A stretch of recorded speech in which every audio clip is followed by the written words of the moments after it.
عہدی کی موڑ دی۔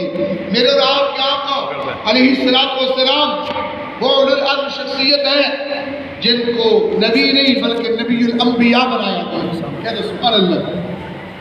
حسین نہیں بلکہ حسینوں کا بادشاہ بنایا گیا، سخی نہیں اسخا بنا کے آپ کو سخیوں کا بادشاہ بنا دیا گیا، شجاع نہیں بلکہ شجاعت کا بادشاہ بنا دیا۔ میرے بھائیوں، میں کہنا یہ چاہتا ہوں، گزارش یہ کرنا چاہتا ہوں، نبی رحمت آقا دو جہاں سرور کونین کھلے میدان کے اندر عید پڑھانے کے لیے تشریف لے آتے ہے۔ توجہ نہ جی، کھلے میدان کے اندر آپ علیہ السلام تشریف لے آتے، اور ایک مرتبہ آپ علیہ السلام تشریف لا رہے تھے۔ جب آقا علیہ السلام تشریف لائے مسجد نبوی مسجد حمامہ، جو آج بھی بادلوں کے نام سے مسجد ہے، اللہ ہم سب کو مدینہ دکھائے۔ کہو آمین، آمین، اونچی آواز سے کہو آمین۔ انشاءاللہ شاید یہ قبولیت کی گھڑی ہو اور ہمارا عمرہ ہو جائے، ہمارا حج ہو جائے، اللہ اپنا گھر دکھا دے، نبی کا در دکھا دے، تو حج بیت اللہ کے ساتھ اسے بیارمند فرما دے۔ نبی پاک صلی اللہ علیہ وسلم مسجد نبوی مدینہ منورہ اور مسجد غمامہ، مسجد قبلتین، مسجد عائشہ، مسجد ابو بکر، مسجد عمر، مسجد بلال، یہ ساری مسجدیں وہاں ہیں۔ اور احد کا معرکہ جہاں ہوا، جبل احد وہاں ہے۔ اسی طرح مدینہ کے انوارات، مدینہ کے برکات، مدینہ کے رحمتیں اللہ کی 24 گھنٹے برس رہی ہے۔ پھر اتنی بڑی بات ہے کہ 70,000 فرشتے میرے نبی کے روضہ اقدس پہ آ رہے ہیں، اور جن کی ایک بار درود السلام کا موقع ملا ہے، پھر دوبارہ زندگی میں ان کو پھر نہیں ملے گا۔ وہ ایک بار جا رہے ہیں، دوسرے آ رہے ہیں، دوسرے جا رہے ہیں، تیسرے آ رہے ہیں۔ یہ قیامت تک روضہ رسول اللہ پہ حاضری ہو رہی ہے۔ پھر امت مسلمہ کا ہر فرد، مشرق سے ہو، مغرب سے، شمال سے ہو، جنوب سے، افریقہ سے ہو، امریکہ سے ہو، پاکستان سے ہو، لندن سے ہو، ہندوستان سے ہو، چین سے ہو، دنیا کے ہر خطے سے، ہر نسل سے، ہر زبان سے، وہ جا کر کے جا لبیک اللہم لبیک لبیک لا شریک لک لبیک ان الحمد والنعمت لک والملک لا شریک لک کے ترانے اللہ کے گھر بیت اللہ میں پڑھ رہا ہے۔ وہی مسجد نبوی میں میرے نبی کے روضے کے ساتھ محمد خضرا کے سائے میں جامع نبی آرام فرما رہے ہیں، وہاں درود السلام کے تحفے بھی پیش کر رہا ہوں۔ سبحان اللہ۔ تو مسجد نبوی آج کئی گروپوں پہ اس کا حرم موجود ہے۔ میرے نبی پاک صلی اللہ علیہ وسلم اپنے گھر سے، جو آپ کا کچا مکان تھا، آپ علیہ السلام کا کچا مکان، لیکن دو جہاں کا بادشاہ، جس کے لیے اللہ نے کل کائنات بنائی ہے، لولا کلمہ خلقت الافلاق، اے معبود آپ نہ ہوتے ہم کائنات ہی نہ بناتے۔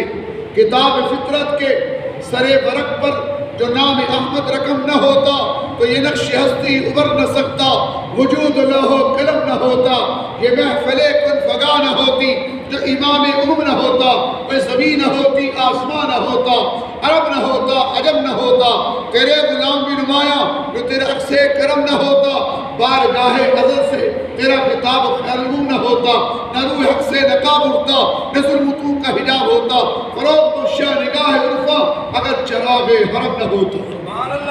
علامہ اقبال شاعر مشرق بھی کہتے ہیں یہ پھول نہ ہوتا، آقا کو پھول سے تشبیہ دی۔ پھول کیا ہوتا ہے؟ گلاب کا پھول، چمیلی کا پھول، یا کوئی خوشبو کا پھول ہو، وہ سارے پھول میرے محبوب کے سامنے مانگ۔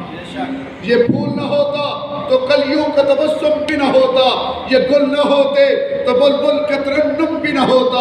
حصول وحی میں موسیٰ طور پہ پہنچے، پر کیا عجب کہ وہی تیرے حضور پہ پہنچے۔ میرے آقا علیہ السلام کو شاعر مشرق علامہ اقبال پھول کہتے ہیں، اور یہ پھول کی ایسی خوشبو، میرے نبی کا پسینہ بھی خوشبو، میرے نبی کا مدینہ بھی خوشبو، میرے نبی کے مسجد نبوی کے در و دیوار بھی خوشبو، میرے نبی کی کوچہ و بازار سب خوشبو، میرے نبی کی ہر بات خوشبو، میرے نبی کی ہر مجلس خوشبو ہی خوشبو، میرے نبی خوشبو بن کے اس کائنات کے اندر تشریف لے آئے۔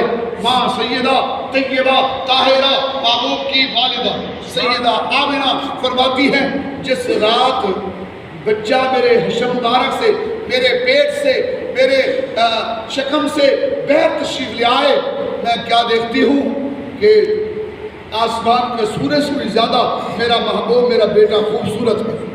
فرمایا جب میرے پیٹ کے اندر تھا، جب میں چلتی دھوپ میں آسمان کے بادل میرے اوپر سایہ کرتے، اور جب میں کنویں کے قریب جاتی پانی کو ڈول کھینچنے کی ضرورت پیش نہ آتی، پانی خود کناروں پہ آ جاتا.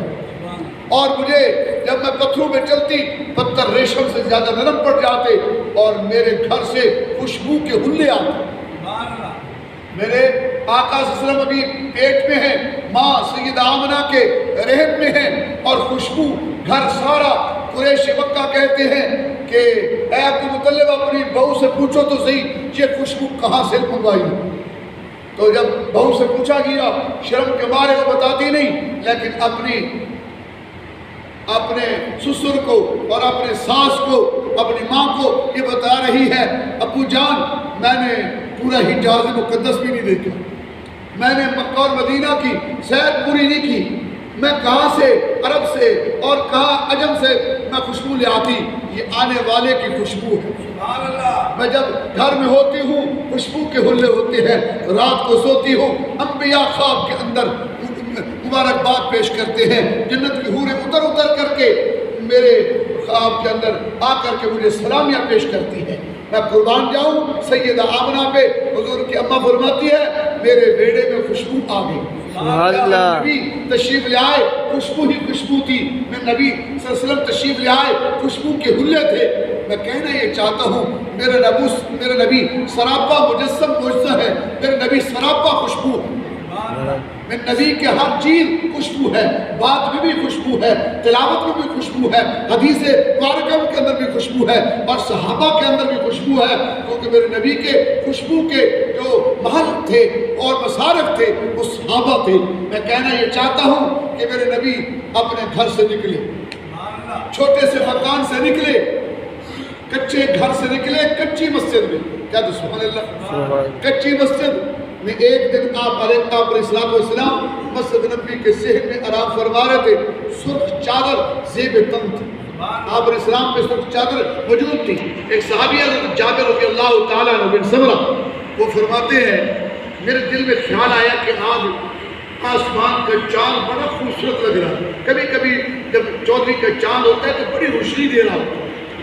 چاند ہوتا ہی روشنی دینے کے لیے، سورج ہوتا ہی روشنی بکھارنے کے لیے ہے. سورج سے چاند بھی روشنی لیتا ہے، ستارے بھی روشنی لیتے ہیں، یہ اس کا عکس ہوتے ہیں.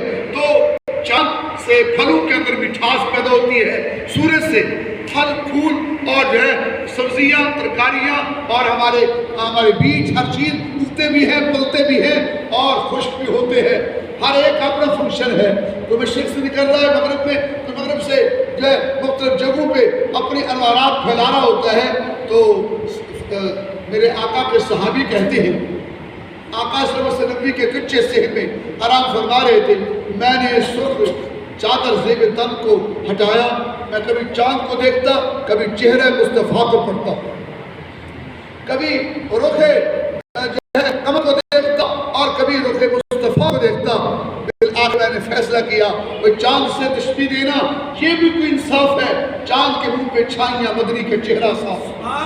حضور آقا علیہ السلام چاند جو ہے حضور کے چہرے میں گھومتا نظر آتا. سیدنا ابو ہریرہ رضی اللہ تعالیٰ نے فرماتے جب حضور مسکراتے یوں محسوس ہوتا کہ آسمان کا چاند اتر کے میں نبی کے چہرے میں گھوم رہا ہوں. اور جب آپ مسکراتے محسوس ہوتا کہ جنت کے دروازے کھول دیے گئے. آپ علیہ السلام کے مسکراتے دانتوں کے درمیان سے شعائیں نکلتی اور میرے آقا کی آنکھیں سرمیلی تھی. خود سرما پہنا ہوا تھا، سرما لگانے کی ضرورت نہیں تھی، لیکن سنت کے مطابق رات کو یہ سرما بھی پہنتے تھے. کیا تاکہ امت پہنے. اور اسی طرح آقا علیہ السلام کی زلفیں مانگ نکالنے کی ضرورت نہیں. آپ کنگا پھیرتے ہیں نا، بالوں کو شیمپو سے دھوتے ہیں.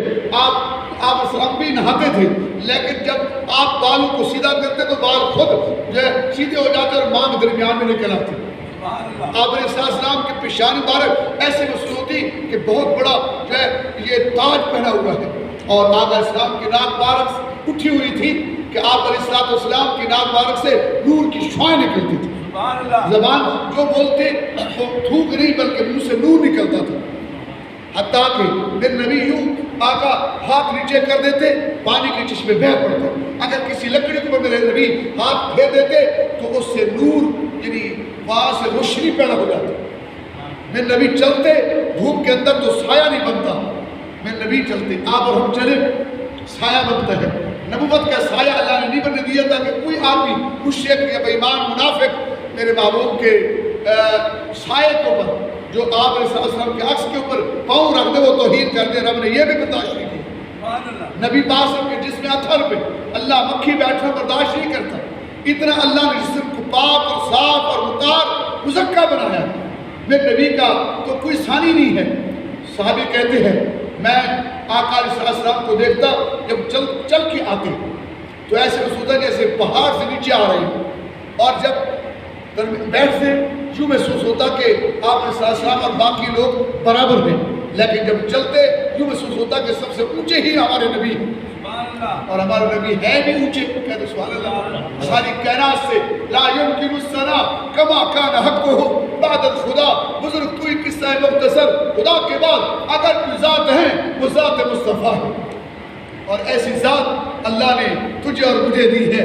اس امت کو رمضان کا پورا مہینہ عطا کیا، اس امت کو اتقاف عطا کیا، اس امت کو میرے بھائیوں جیسی ایک رات جو 83 برس 4 ماہ یعنی 1000 مہینوں سے بہتر رات عطا کی۔ پھر اور بھی سنو، اللہ نے ہمیں 2 عیدیں دی، آدم سے عیسیٰ تک اللہ نے روزے تو سب کو دیے لیکن رمضان کا مہینہ نہیں دیا۔ اللہ نے آدم سے عیسیٰ تک سب کو روزے دیے مگر عیدیں نہیں دی۔ عید اس امت کو اللہ نے عطا کی ہے۔ صحابہ کہتے ہیں زمانہ جاہلیت میں جب مدینہ پہنچے مہاجرین انصارین کو تو پتہ تھا کہ وہاں لوگ میلہ لگاتے 2-2 3 دن۔ میرے نبی نے فرمایا نہیں، یہ خوشی ایک مناتے ہیں، ہم بھی خوشی منائیں گے، ہماری خوشی عبادت ہوگی۔ کہہ دو سبحان اللہ، سبحان اللہ، ہماری خوشی عبادت ہوگی۔ ایسی عبادت کسی کو ہم نے نہیں دی جو امت محمدیہ کو دی کہ اپنے عیدگاہوں میں آئے چند منٹ اس کے بعد نماز پڑھ کے جائے۔ ایسے ہے جیسے ماں کے پیٹ سے ابھی جنم پایا، گناہوں سے پاک۔ سبحان اللہ، جب ہم عیدگاہوں سے واپس لوٹیں گے ہم ایسے ہوں گے جیسے گناہ کیے ہی نہیں ہیں۔ سبحان اللہ۔ اور پھر ہم اپنے گھر کے اندر اپنے بچوں میں رہ کے مٹھائی کھائیں، سیویاں کھائیں، اپنے گھر میں رہ کے خوشی منائیں، ہنسی مذاق کریں۔ فرمایا یہ بھی عبادت ہے۔